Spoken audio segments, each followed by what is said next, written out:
Jolina Magdangal. Nais ko po muna kayong batiin lahat.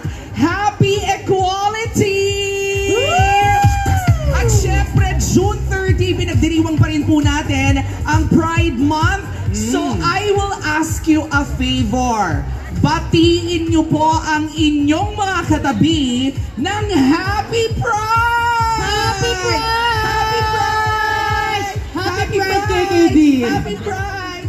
Mwah! Happy Pride! Ang Pero pasalamatan din natin ating mga naging host kanina na sila Queen Matilda, Adrian Lindayag at si Bong Gonzales. At saka, Maraming salamat. alam mo, totoo, ito isang patunay na mahal ng Panginoon ang LGBTQIA+ community. Dahil thank you, Lord! Tumila ng ulan!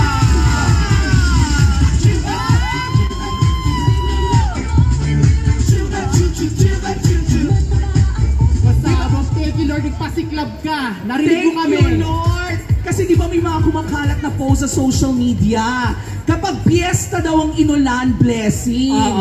Kapag pride daw ang inulan, Malas! malas. Ay, hindi po yan totoo. Dahil hindi po natin talaga 100% na pe-predict ang panahon. Correct. But Lord, we love you. Sabay-sabay tayo, Lord! We love you!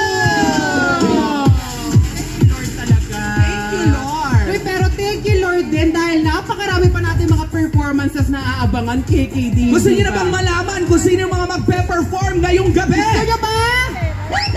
O sige, dahil love namin kayo, sasabihin namin. Kiss natin.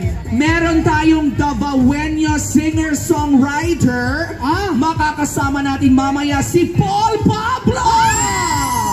Naku, napakaganda ng mga kanta niya. Oo, relate na relate ako dyan. Ini-stream ko yan sa Spotify. Correct. Pero eto na nga, bilang tayo mga bading, mahilig tayo makipagbardagulan. Correct. Meron ditong mahilig makipagbardagulan sa dance floor. At eto nga Sino yan? Ballroom PX! Ballroom PX kasama rin natin. At syempre, hindi po makukumpleto ang ating Pride Party kung hindi natin pagsasama-sama